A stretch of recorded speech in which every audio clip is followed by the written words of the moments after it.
अध्याय 1 सबक 1 अमीर लोग पैसे के लिए काम नहीं करते। गरीब और मध्यम वर्गीय लोग पैसे के लिए काम करते हैं।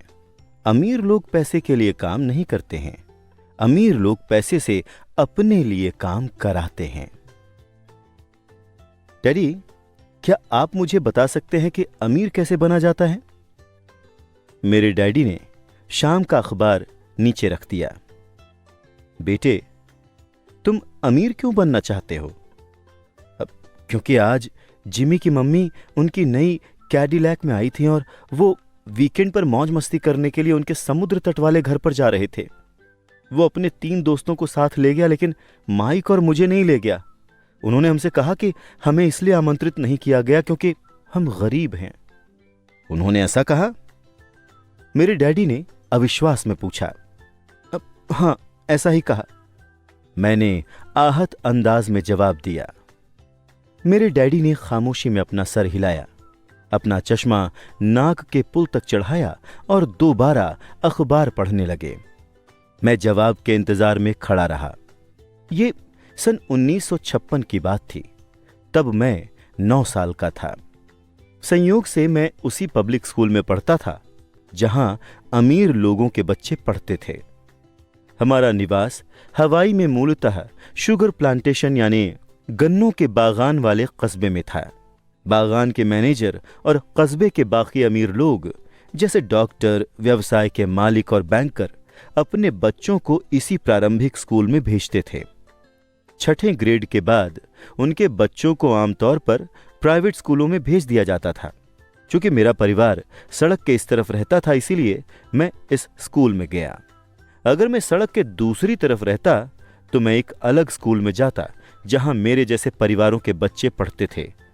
6ठी ग्रेड के बाद मुझे इन्हीं बच्चों के साथ सरकारी इंटरमीडिएट और हाई स्कूल जाना था। उनके या मेरे लिए कोई प्राइवेट स्कूल नहीं था। मेरे डैडी ने आखिरकार अखबार नीचे रख दिया। मैं जानता था कि वो सोच विचार कर रहे हैं। अब देखो बेटे, उन्होंने धीरे धीरे शुरू किया। अगर तुम अमीर बनना चाहते हो तो तुम्हें पैसे बनाना सीखना पड़ेगा। मैंने पूछा, अब मैं कैसे पैसे बनाऊं? उन्होंने मुस्कुराते हुए कहा, देखो बेटा, अपने दिमाग का इस्तेमाल करो। तभी मैं उनका असली मतलब समझ गया था।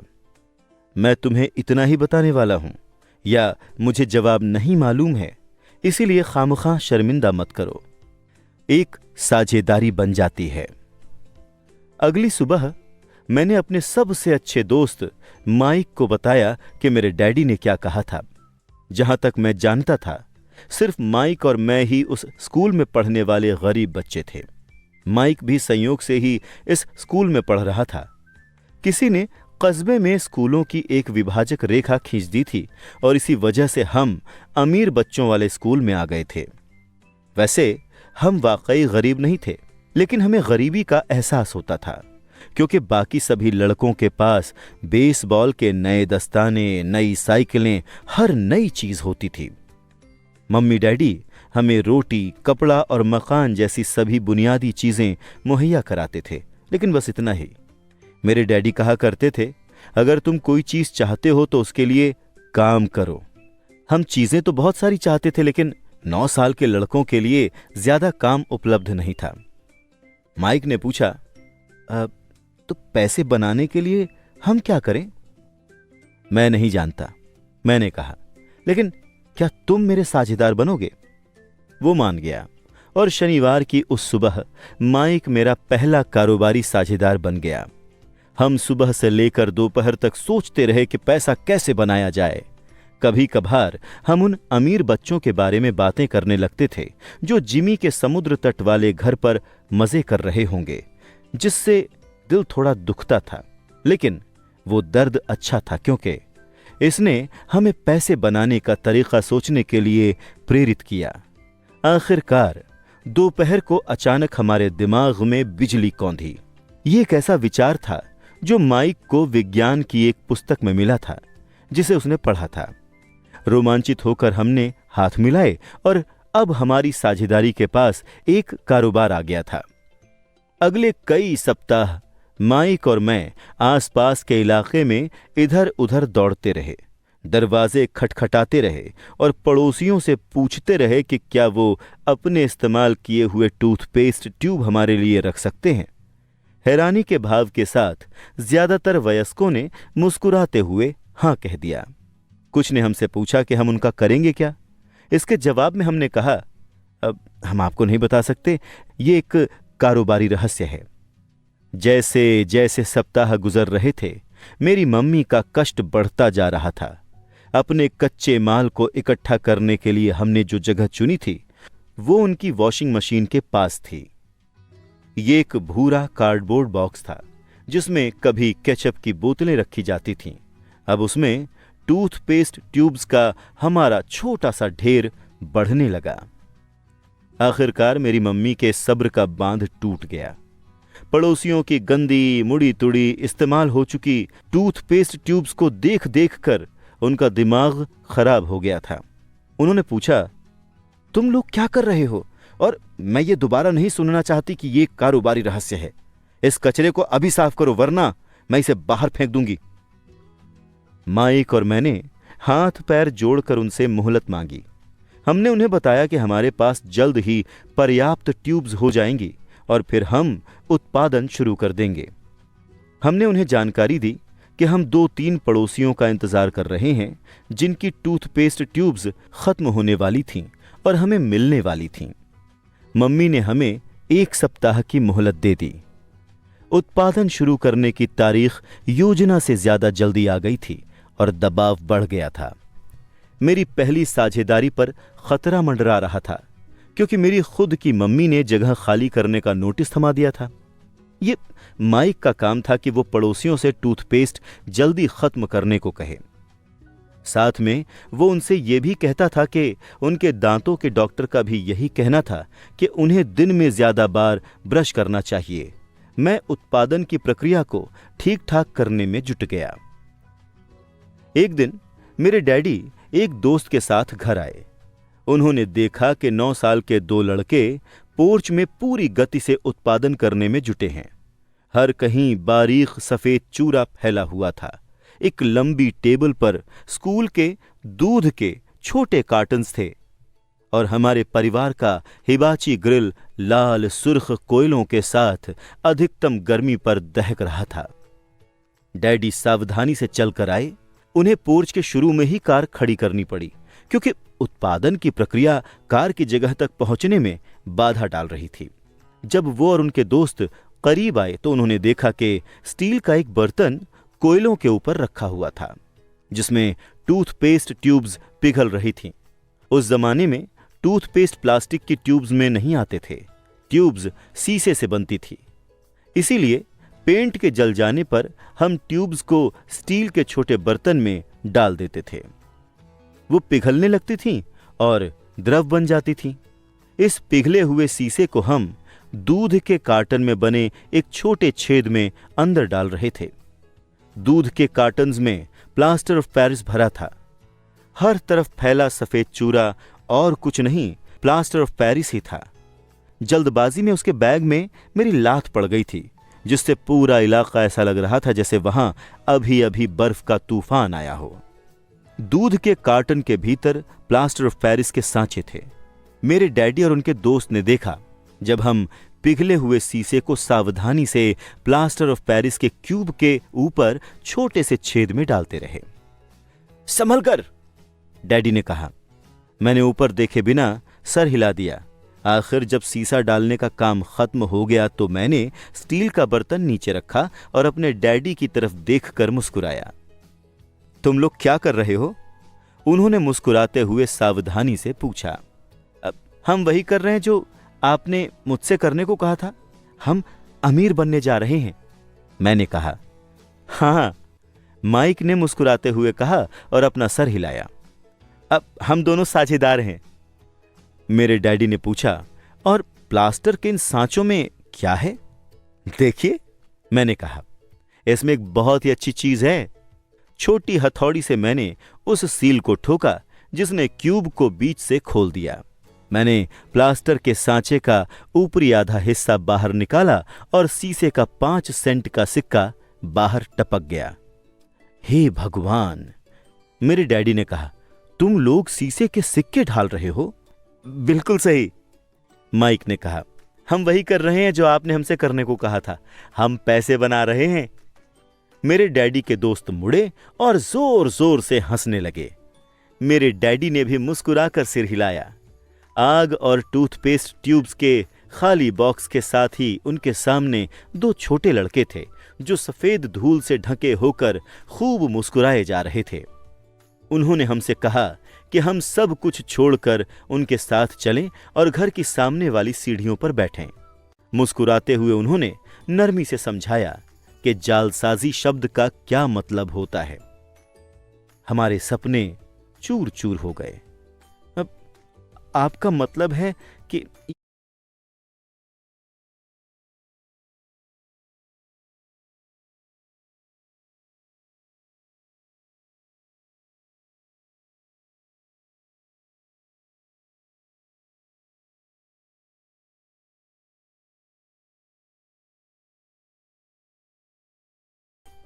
हो सकता है कि वो अपनी जन्मजात प्रतिभा का विकास कर रहे हों। डैडी ने उन्हें घूर कर देखा। हां, ये गैर कानूनी है, मेरे डैडी ने नरमी से कहा। लेकिन तुम लड़कों ने यह दिखा दिया है कि तुम में बहुत रचनात्मकता और मौलिक विचार हैं। इसी तरह आगे बढ़ते रहो, मुझे तुम पर सचमुच गर्व है। निराश होकर माइक और मैं लगभग 20 मिनट तक खामोशी से बैठे रहे। इसके बाद अपने फैलाए कचरे को साफ करने लगे। पहले ही दिन हमारा कारोबार चौपट हो गया था। चूरे को झाड़ू से साफ करते हुए मैंने माइक की ओर देखा और कहा, मुझे लगता है कि जिमी और उसके दोस्त सही कहते हैं, हम वाकई गरीब हैं। जब मैंने ये बात कही तो मेरे डैडी जा ही रहे थे। उन्होंने कहा, लड़कों, तुम तभी गरीब कहलाओगे जब तुम हार मान लोगे।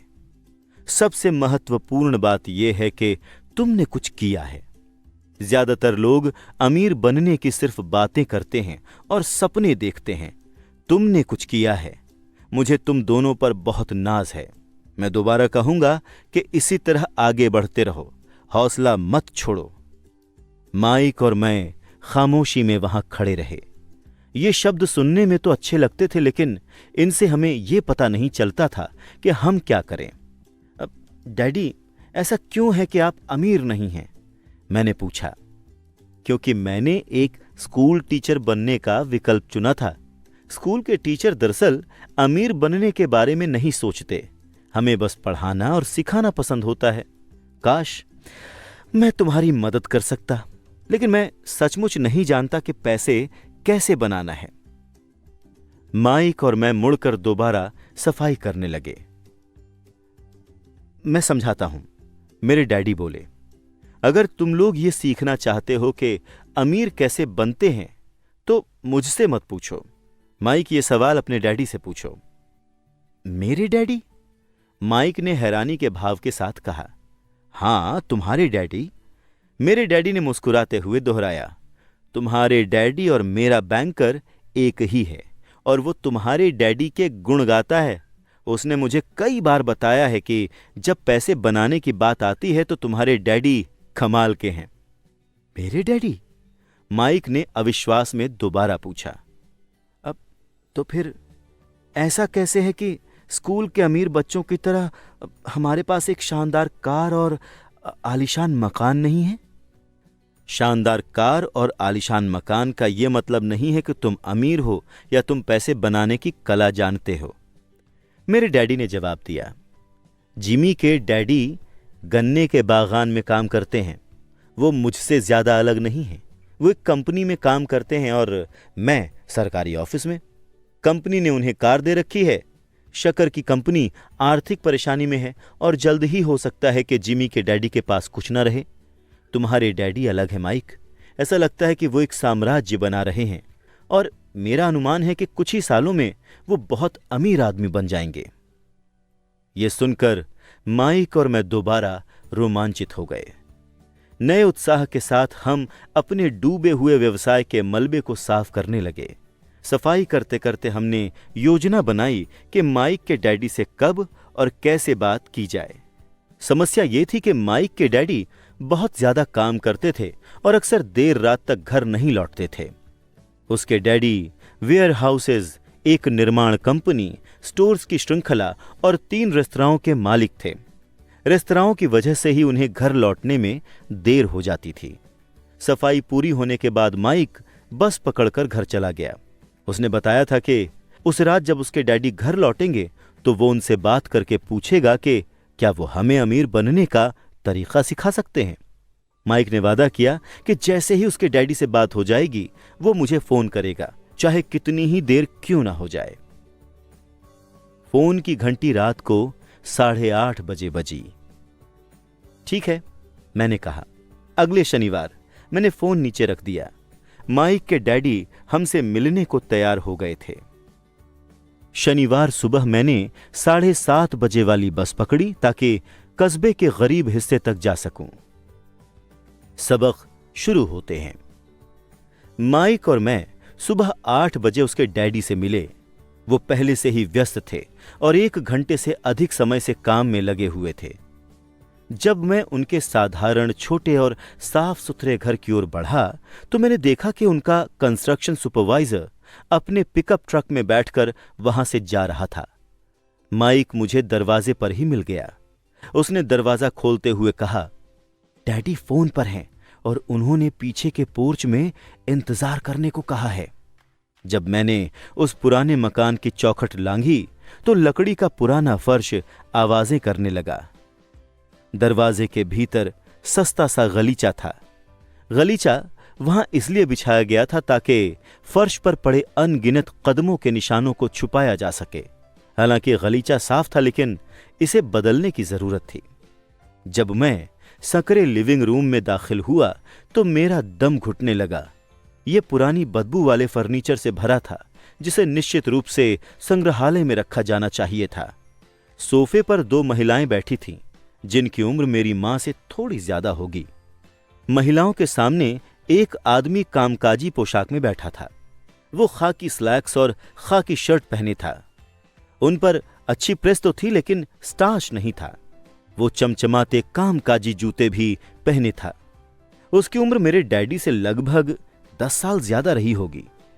जब माइक और मैं उसके पास से निकलकर पिछले पोर्च की तरफ गए तो वो मुस्कुराया।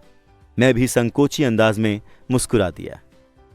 अब ये लोग कौन हैं? मैंने पूछा। ओह, वो मेरे डैडी के कर्मचारी हैं। यह आदमी उनके वेयर हाउसेस देखता है और महिलाएं रेस्तराओं की मैनेजर हैं। आते समय तुमने उस निर्माण सुपरवाइजर को तो देख ही लिया होगा जो यहां से 50 मील दूर एक सड़क परियोजना पर काम कर रहा है। उनका दूसरा सुपरवाइजर भी है। वो बहुत से मकान बना रहा है लेकिन वो तुम्हारे यहां आने से पहले ही जा चुका था। क्या ऐसा हमेशा ही होता है? मैंने पूछा। हमेशा तो नहीं लेकिन अक्सर होता है, माइक ने मुस्कुराते हुए कहा जब उसने मेरे बगल में बैठने के लिए एक कुर्सी खींची। माइक बोला, मैंने डैडी से पूछा था कि क्या वो हमें पैसा बनाना सिखाएंगे। ओह, और उन्होंने क्या जवाब दिया? मैंने सधा हुआ सवाल किया। देखो, पहले तो उनके चेहरे पर हंसी का भाव आया, फिर कुछ सोचकर वो बोले कि वो हमारे सामने एक प्रस्ताव रखेंगे। ओह, मैंने कहा और दीवार से अपनी कुर्सी टिकाते हुए अगले पाए उठा लिए। मैं कुर्सी के पिछले 2 पायों के सहारे बैठ गया। माइक ने भी ऐसा ही किया। मैंने पूछा, क्या तुम जानते हो कि वो क्या प्रस्ताव रखने वाले हैं? नहीं, लेकिन हमें जल्दी ही पता चल जाएगा। अचानक माइक के डैडी जर्जर पुराने दरवाजे से होकर पोर्च में दाखिल हुए। माइक और मैं उछलकर खड़े हो गए, सम्मान के कारण नहीं बल्कि इसलिए क्योंकि हम चौंक गए थे। तैयार हो लड़कों? उन्होंने पूछा जब उन्होंने हमारे साथ बैठने के लिए एक कुर्सी खींची। हमने अपना सर हिलाया, फिर हमने अपनी कुर्सियां दीवार से दूर खींची और उन्हें उनके सामने बैठने के लिए सरका लिया। वो लंबे चौड़े थे, लगभग 6 फुट लंबे और 200 पाउंड के। मेरे डैडी ज्यादा लंबे थे, लगभग इतने ही वजन के, और माइक के डैडी से 5 साल ज्यादा बड़े भी। हालांकि उनकी प्रजाति एक नहीं थी, लेकिन वो लगभग एक से ही दिखते थे। शायद उनमें एक जैसी ऊर्जा थी। माइक कहता है कि तुम पैसे बनाना सीखना चाहते हो, क्या यह सही है रॉबर्ट? मैंने अपना सर जल्दी से हिलाया, लेकिन थोड़े डर के साथ। उनके शब्दों और मुस्कान में बहुत शक्ति थी। ठीक है, तो ये रहा मेरा प्रस्ताव। मैं तुम लोगों को सिखाऊंगा, लेकिन मैं ये काम तुम्हारे क्लासरूम जैसी शैली में नहीं करूंगा। तुम मेरे लिए काम करोगे तो बदले में मैं तुम्हें सिखाऊंगा। तुम मेरे लिए काम नहीं करोगे तो मैं तुम्हें नहीं सिखाऊंगा। तुम्हारे काम करते समय मैं तुम्हें ज्यादा तेजी से सिखा सकता हूं, लेकिन अगर तुम बस बैठकर सुनते रहो जैसा कि तुम स्कूल में करते हो तो मेरा समय बर्बाद होगा। ये मेरा प्रस्ताव है, या तो मान लो वरना छोड़ दो। मैंने पूछा, ओह, क्या मैं फैसला करने से पहले एक सवाल पूछ सकता हूं? नहीं, इसे स्वीकार कर लो या छोड़ दो। मेरे पास इतना ज्यादा काम है कि मैं अपना वक्त बर्बाद नहीं कर सकता।